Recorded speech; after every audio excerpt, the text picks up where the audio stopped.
Hi everyone, welcome to Blasters and Boomsticks. Today we're reviewing The Seventh Day. So the basic storyline is a rookie priest arrives from his first day of training with a renowned exorcist. As they plunge deeper into hell on earth, the lines between good and evil blur and their own demons emerge, apparently.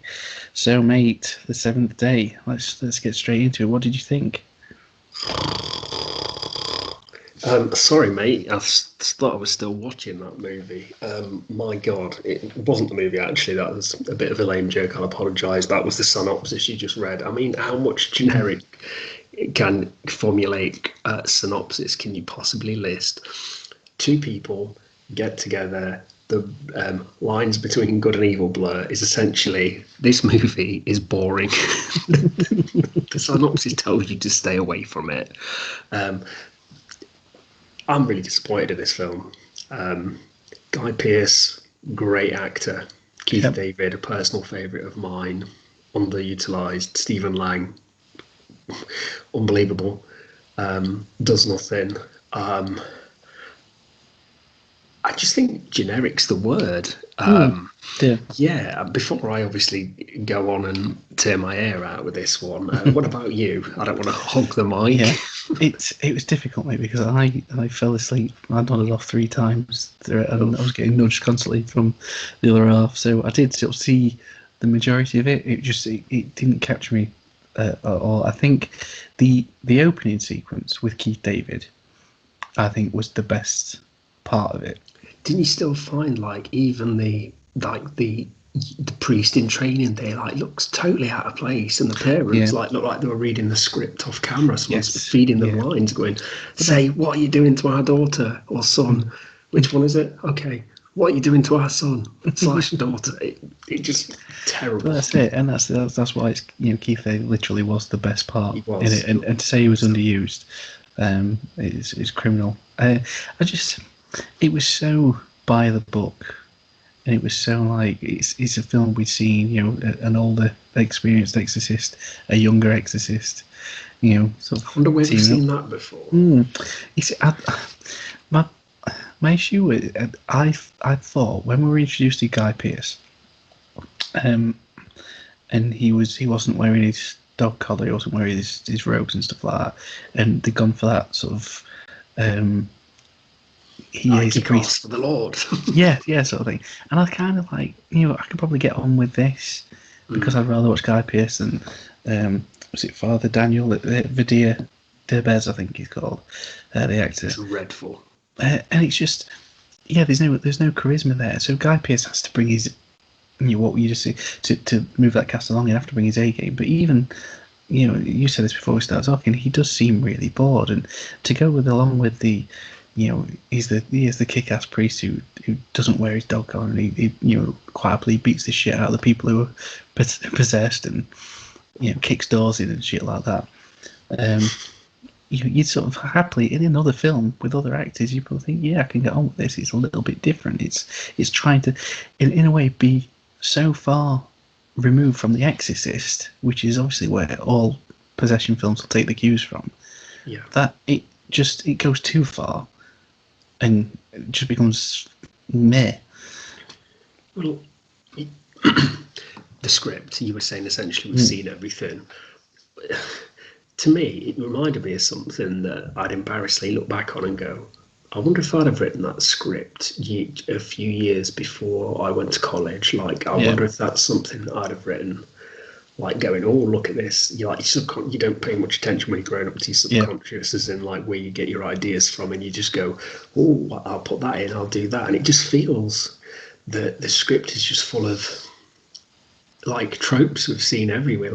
Again, I keep saying it's just such a generic kind of the sequence where the old lady's possessed. Yes. Is it under the bridge or something? Yeah, with all the homeless people. Yeah. The scream that she does is taken. It's a soundbite that she used. It must be free for everybody to use, sample, but it's from the Resident Evil 1 video game, and it has been used in a few other films, but it's very few and far between. But when the film is so poor and it's an horror film that's based on voices, and changes and stuff because you're demonic possession, obviously. So, because another thing that really bothered me was the sound editing with the demonic voices that you got. I thought they were terrible. Yeah, I really thought they were so bad. It literally felt like they'd just been overlaid on top of. There was no integration. There wasn't any sort of merging of the voices, or there wasn't any sort of it was almost, it was two. To it, wasn't Yeah, it? it was two voices recording the same bits of dialogue that they just played next to each other. It not even felt like they overlapped or anything. It did. It felt like an irritating conversation someone's having with herself, and you're waiting to get a word in. Going, hang on a second, guys. I know there's two of you in there, but I want to get my word in. It's like when your kids are trying to copy everything you say. You're sort of mimicking you. They're going like, just shut the fuck up. Power of Christ compels you. I just think it stumbled on so many levels, and I think that the twist. What should be the twist ending? My mother she saw very early on. Yeah. So there was no impact, and as soon as she turned around, I probably missed it because I was sleeping. But she turned around and she went, "Oh, that's." I'm not going to spoil it here for people who want to go out and see it. But she did turn around and went, "Oh, I bet that's that." And I straight away went, "Oh yeah," and that was it. It was kind of. I normally pride myself like that as well with guessing stuff, but I just literally didn't care enough to even give it any thought for it. I kind of watch a film and it unfolds, but I'm kind of running to try and outrun the film. My mind is when I'm watching a film. Yeah. I could not get invested in this to even see it come in. I just didn't care. Is there any positive take on it? Is there anything is there anything you liked about it? No. The director did a film called The Dark, which was supposed to be really good. I've not seen the film yet, so it's something that's going to add to my collection. When I do research for watching this film, apart from to obviously find something that stops insomnia, that stops sleeping, not insomnia, I wish. I thought to myself, surely this is going to be good. The guy's getting praised so much, but I saw this online. It was almost like he's now got 2 movies out, and before he's labelled as the next up and coming thing, now he's got, is this what you really are, kind of thing. You've shown us your true colours. Have you stumbled upon something with your first film, and now you're kind of doing what you can do? You can only trick people for so long, is what they say. I kept watching it thinking, where's the one redeeming feature? Where's the one thing that shows me this guy knows what he's doing? The scene where the little boy's floating in the air and stuff, and he's talking. It's just, even in films that are totally terrible, sometimes the scene, if you could take it out of context, show someone, it could scare them. A child, I'll say, you could put that and they go, "Oh, this wouldn't be scary if you stumbled across it at 3 p.m. on a Sunday." Yeah, it was a censored X-Files episode or something. It's just so bad. Keith David's underused. He's got nobody to bounce off him. He stands out like a sore thumb because he's got nothing to work off. He's underutilised. Stephen Lang does nothing as one of the head honchos. Yeah. And the thing that really irritated me before it started is, the music, the orchestral kind of, the church choir, the young boy, End of Days. Oh yeah. It's been in so many things. Again, this film feels like it spent all their money on the actors, and everything else was spent nicking as much free stuff as they could.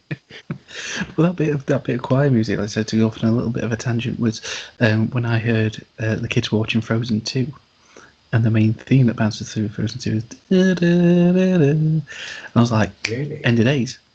And then I watched this, and I went, you cheeky bastards. And End of Days is such a better film. It's so much more entertaining and a better film.